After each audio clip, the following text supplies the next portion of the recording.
Book 2, Chapter 4 of the Lancashire Witches. This recording is in the public domain. Reading by Andy Minter. The Lancashire Witches, a Romance of Pendle Forest, by William Harrison Ainsworth. Book 2, Pendle Forest. Chapter 4 The Reeve of the Forest. The surprise of the party was by no means diminished when the stranger spoke. His voice exactly resembled the sharp, cracked tone of the attorney. "I crave pardon for the freedom I have taken in stopping you, good masters," he said, doffing his cap and saluting them respectfully, "but being aware of your errand, I am come to attend you on it." "And who are you, fellow, who thus volunteer your services?" demanded Roger Nowell, sharply. "I am one of the Reeves of the Forest of Blackburnshire, worshipful sir," replied the stranger, "and as such my presence at the intended perambulation of the boundaries of her property has been deemed necessary by Mrs. Nutter, as I shall have to make representation of the matter at the next court of Swainsmote." "Indeed!" exclaimed Nowell. "But how knew you we were coming?"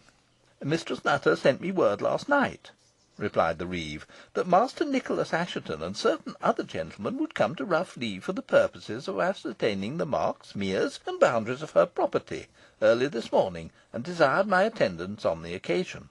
Accordingly, I stationed myself on yon high ground to look out for you, and have been on the watch for more than an hour." "Humph!" exclaimed Roger Nowell. "And you live in the forest?" "I live at Barrowford, worshipful sir," replied the Reeve, "but I have only lately come there, having succeeded Maurice Mottisfont, the other Reeve, who has been removed by the master forester to Rossendale, where I formerly dwelt."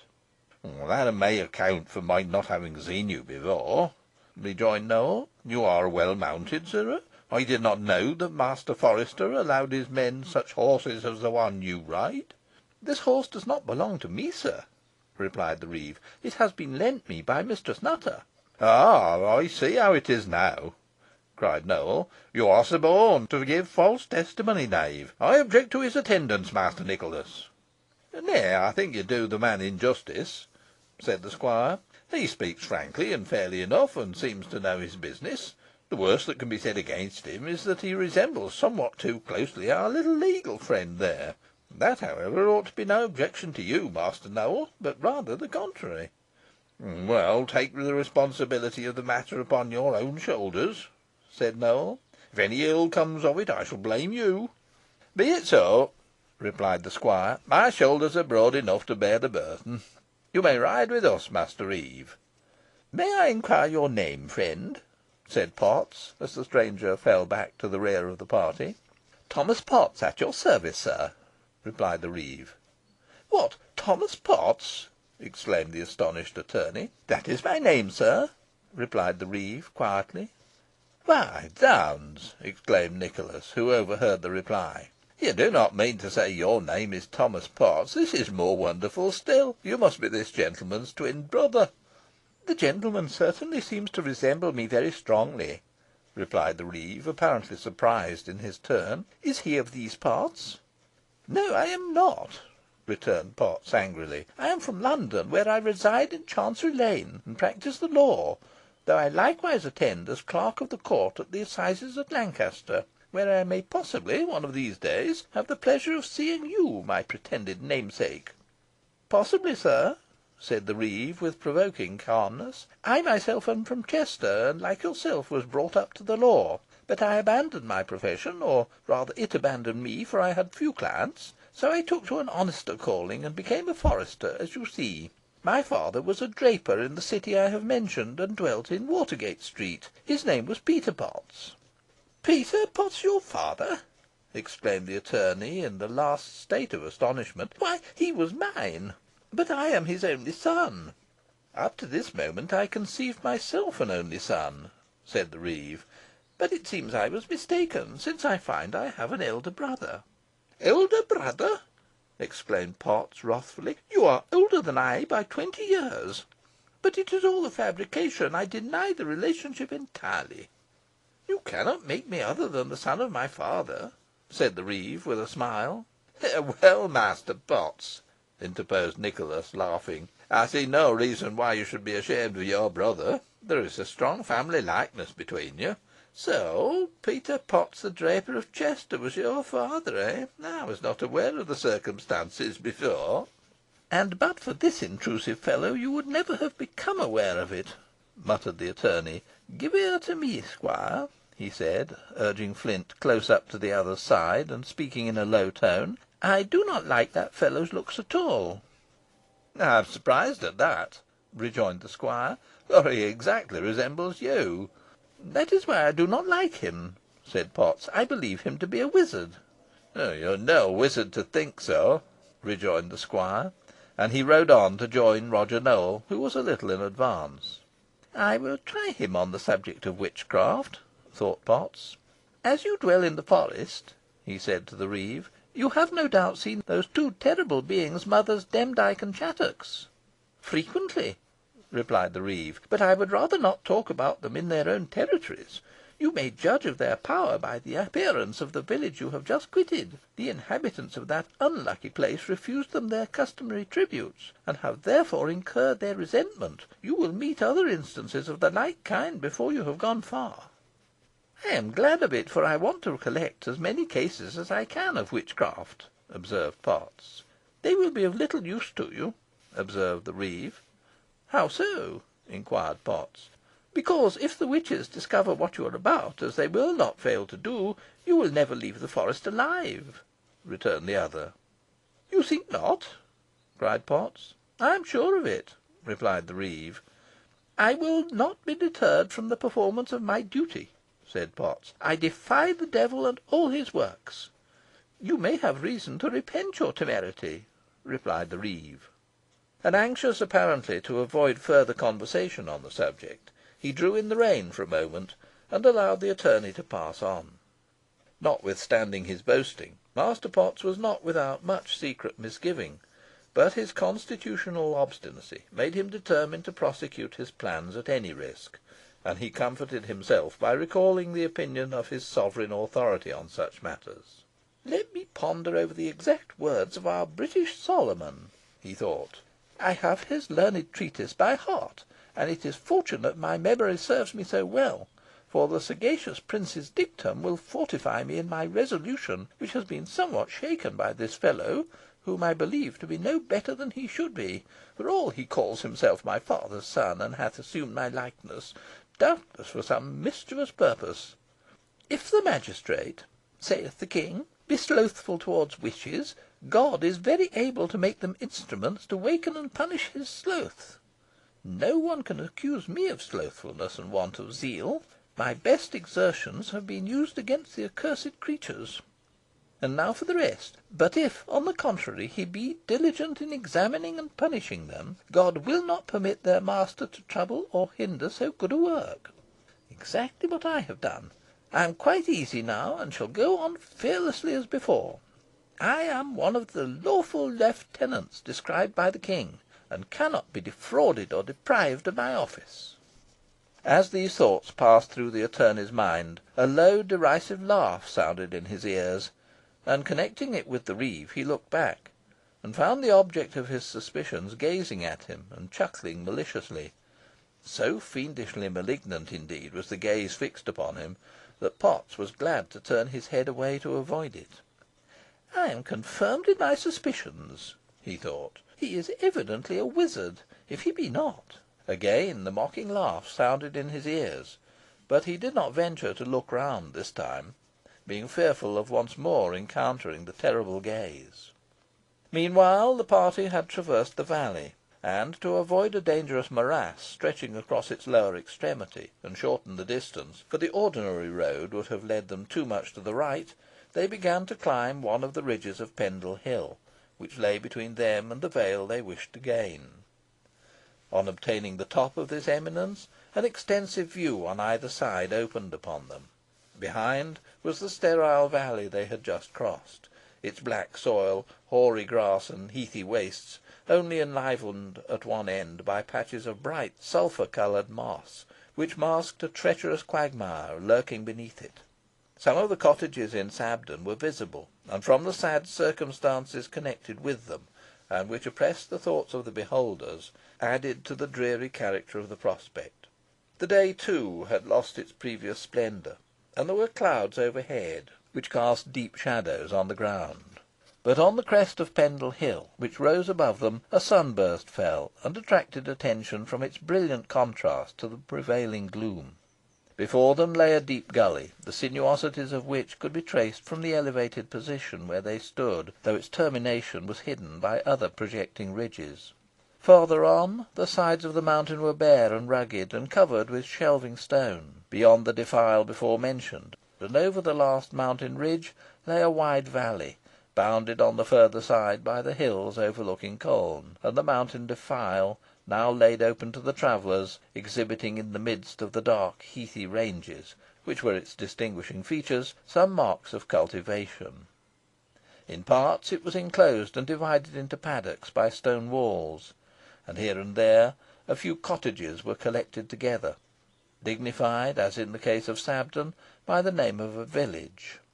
Amongst these were the hay houses, an assemblage of small stone tenements, the earliest that arose in the forest.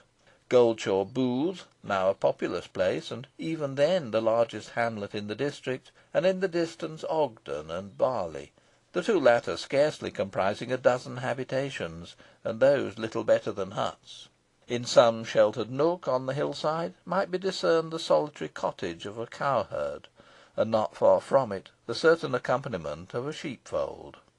Throughout this weird region, thinly peopled, it is true, but still of great extent, and apparently abandoned to the powers of darkness, only one edifice could be found where its inhabitants could meet to pray, and this was an ancient chapel at Goldshaw Booth, originally erected in the reign of Henry III., though subsequently in part rebuilt in 1544, and which, with its low grey tower peeping from out the trees, was just discernible.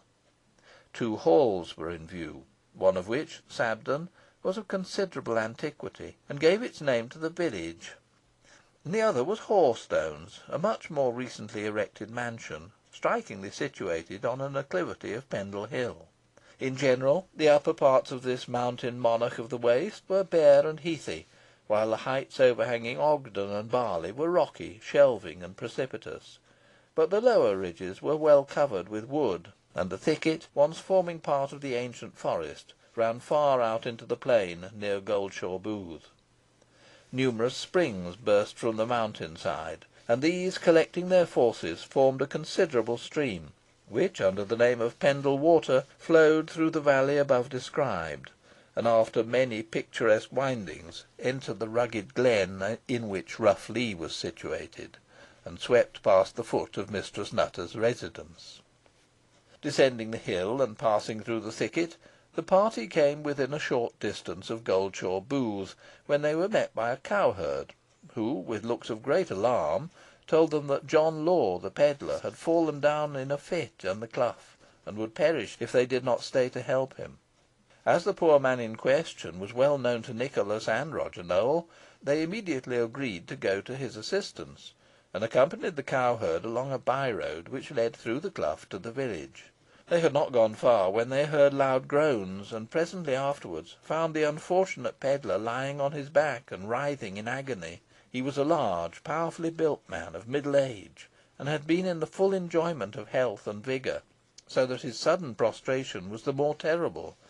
His face was greatly disfigured, the mouth and neck drawn awry, the left eye pulled down, and the whole power of the same side gone.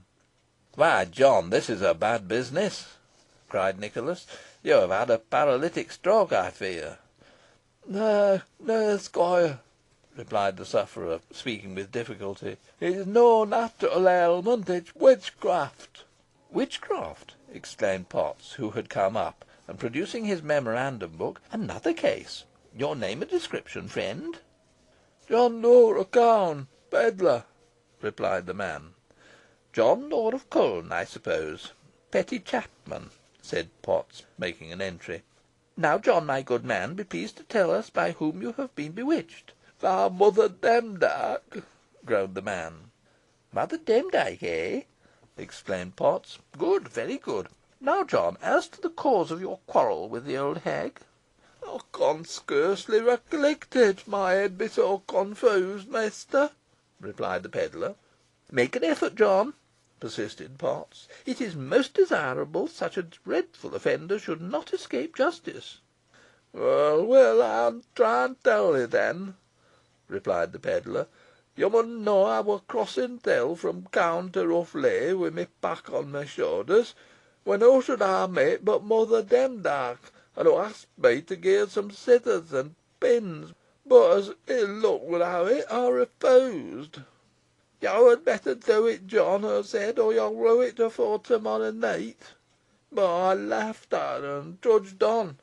When I looked back, and seed her shaking her skinny hond at me, I repented, and thowt I would go back and gi' her the choice of my wares. But my pride were too strong, and I walked on to Barley and Ogden, and slept at Bess's at the Booth, and woke this morning stout and strong, fully persuaded th' oud witch's threat had come to nought. But alack a day! I were out of my reckoning, for scarcely had I reached this kloof on my way to Sabden, that I was seized with a sudden shock, as if a thunderbolt had hit me, and I lost the use of my lower limbs and left side, and should ha' deed, most likely, if it hadna been for Ebil o' Gems o' Dance, who spied me out and brought me help." "Yours is a deplorable case indeed, John," said Richard, "especially if it be the result of witchcraft." "You do not surely doubt that it is so, Master Richard?" cried Potts. "I offer no opinion," replied the young man, "but a paralytic stroke would produce the same effect. But, instead of discussing the matter, the best thing we can do will be to transport the poor man to Bess's of the Booth, where he can be attended to." "Tom and I can carry him there, if Ebil will take charge of his pack," said one of the grooms. "That I win," replied the cowherd, unstrapping the box, upon which the sufferer's head rested, and placing it on his own shoulders. Meanwhile, a gate having been taken from its hinges by Sparshot and the Reeve, the poor pedlar, who groaned deeply during the operation, was placed upon it by the men, and borne towards the village, followed by the others leading their horses. Great consternation was occasioned in Goldshaw Booth by the entrance of the cavalcade, and still more when it became known that John Law, the pedlar, who was a favourite with all, had had a frightful seizure. Old and young flocked forth to see him, and the former shook their heads, while the latter were appalled at the hideous sight. Master Potts took care to tell them that the poor fellow was bewitched by Mother Demdike, but the information failed to produce the effect he anticipated, and served rather to repress than heighten their sympathy for the sufferer. The attorney concluded, and justly, that they were afraid of incurring the displeasure of the vindictive old hag by an open expression of interest in his fate. So strongly did this feeling operate, that after bestowing a glance of commiseration at the pedlar, most of them returned, without a word, to their dwellings. On their way to the little hostel, whither they were conveying the poor pedlar, the party passed the church, and the sexton, who was digging a grave in the yard, came forward to look at them, but on seeing John Law, he seemed to understand what had happened, and resumed his employment. A wide spreading yew tree grew in this part of the churchyard, and near it stood a small cross, rudely carved in granite, marking the spot where, in the reign of Henry VI., Ralph Cliderhow, 10th Abbot of Whalley, held a meeting of the tenantry to check encroachments. Not far from this ancient cross, the sexton, a hale old man with a fresh complexion and silvery hair, was at work, and while the others went on, Master Potts paused to say a word to him.